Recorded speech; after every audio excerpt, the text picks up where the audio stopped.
Hello, it's Alison, the occupational therapist up at Pendleside Hospice. Again, I'm doing a session today. This is a 15-minute session on breathlessness and managing breathlessness.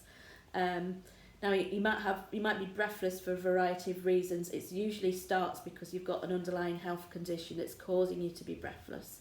It might also be that you're recovering from COVID or you've had COVID, where obviously breathlessness has been a big symptom for people. So there's lots of reasons why you might suffer from that, and normally you'll be under the care of a health professional or consultant or doctor who will be looking after you and helping you manage that condition medically. But having said that, you still often are left with that breathlessness and you still experience that breathlessness.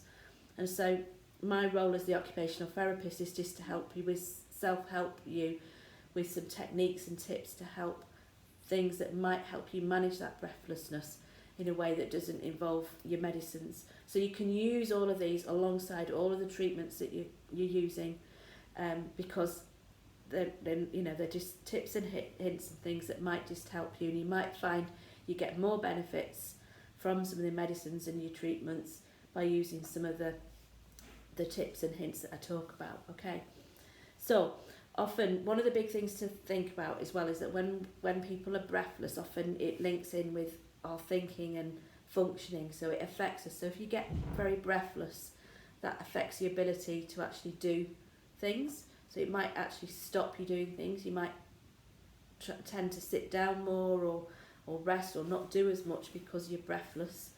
And it might also affect you psychologically. There's a big overlap between anxiety and worry and breathlessness, because being breathless is quite scary.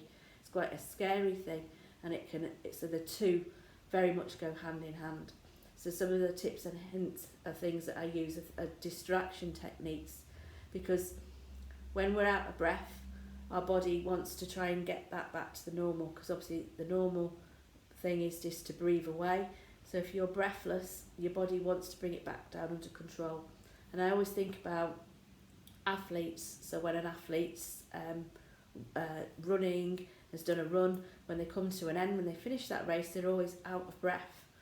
And it takes a while to recover, but you see them recovering, and then they might come over and have a chat. They might get interviewed afterwards, and they might be a bit breathless, but as time goes on, you can see that their breathlessness comes down under control. So unfortunately, when you've got a long-term illness, that breathlessness happens doing the slightest thing. So it might be that you're just getting up and walking to the toilet. It might be that you're just walking from one room to the next, and that's causing breathlessness. But the recovery is the same from that. So your body will try and recover in exactly the same way. So sometimes just some tips and hints that can help that along can be beneficial. So one of the things I always teach, I'm going to pick up my phone here, I teach something called rectangular breathing, and I'm going to use my phone just to show you how we do that. And so the big idea is that when we're breathless, we take lots of short in-breaths, and often they become very rapid. And the idea with using a rectangular to breathe is to help your out-breaths be a little bit longer than your in-breaths, and that just helps bring your breathing down under control.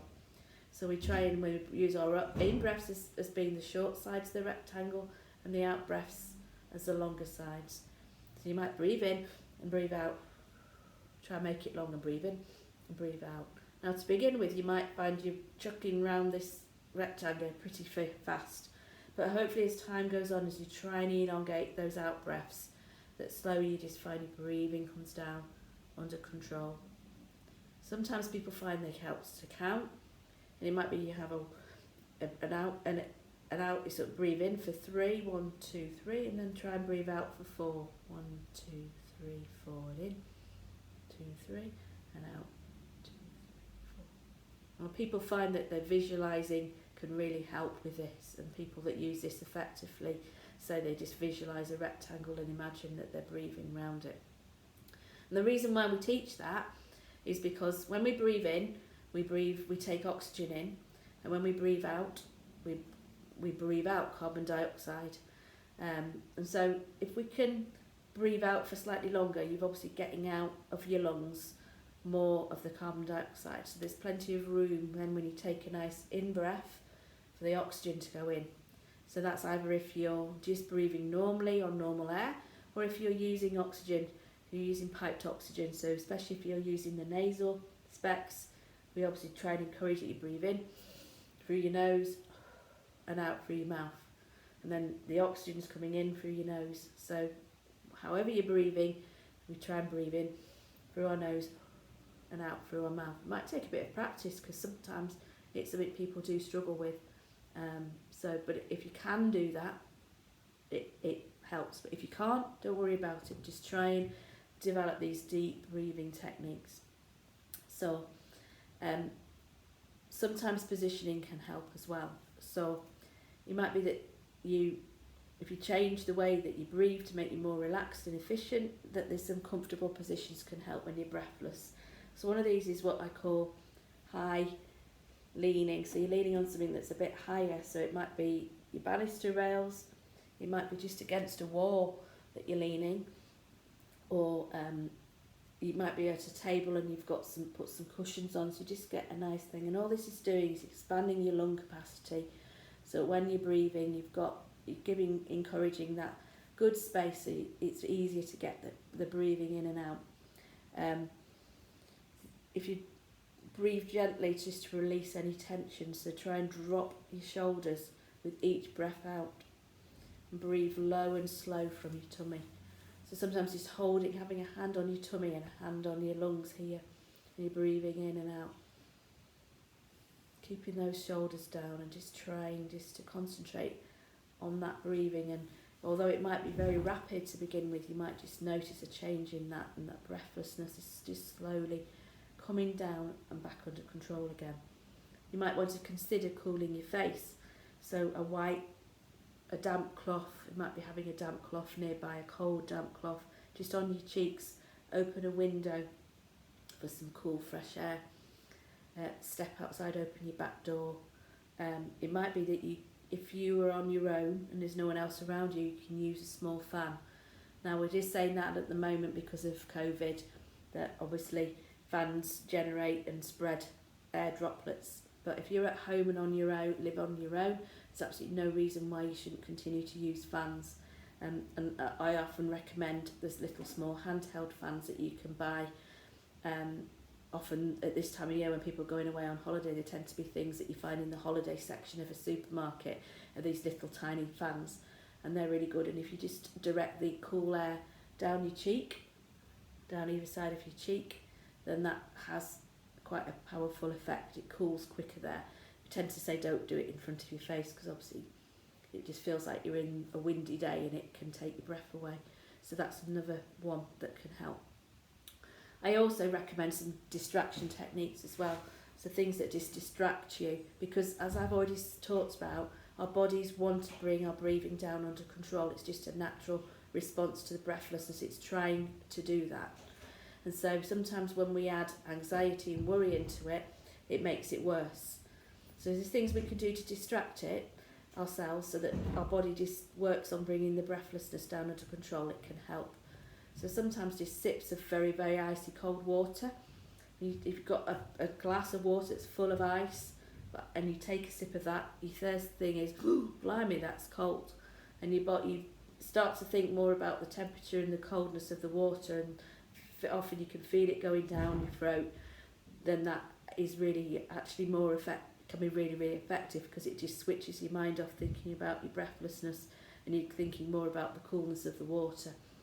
The same is true, so it works as well with the icy cold water, but also citrus. You think, oh, that's a bit tangy and sharp, so some lemon juice or lemon cordial can work in the same way, or lime cordial. Just that sharp taste makes you think, oh, blimey, that's sharp, rather than, oh, I'm breathless. Another distraction technique. We've got a beautiful picture up behind us here.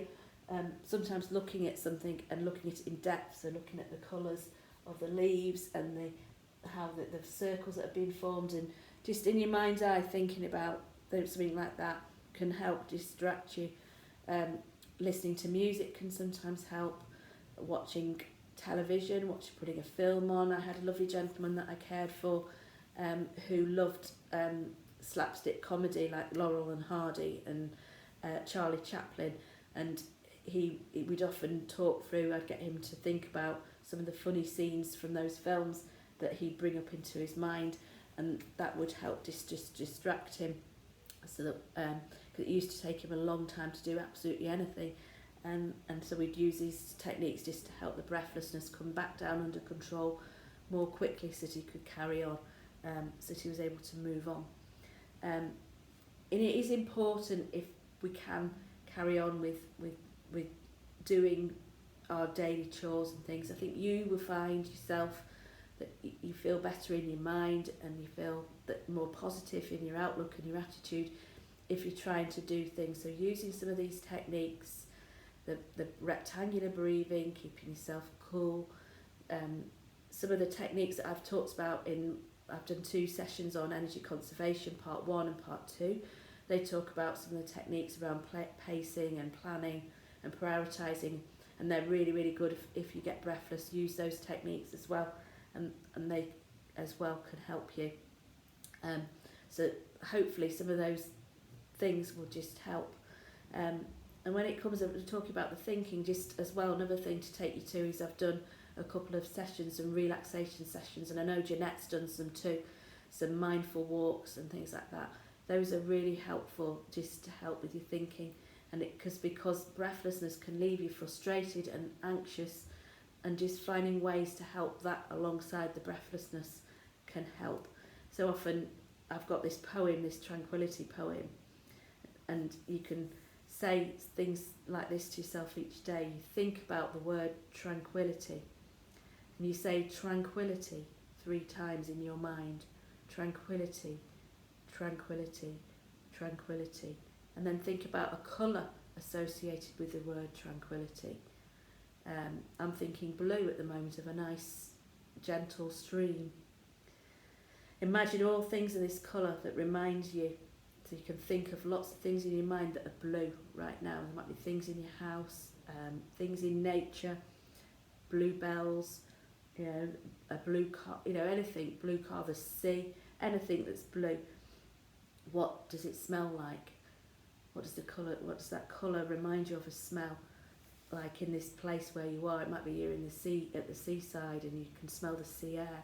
It might be you're in a forest, you can smell that fresh smell. And what can you hear? And then you just enjoy this feeling of tranquility. So that's something you can do anywhere. So just remember those three tranquilities. Imagine tranquility as a colour. What does this colour remind you of? Is there smells that remind you of where you are? Or does it take you somewhere? Just a really quick, simple thing to use when you're feeling breathless and anxious. Okay.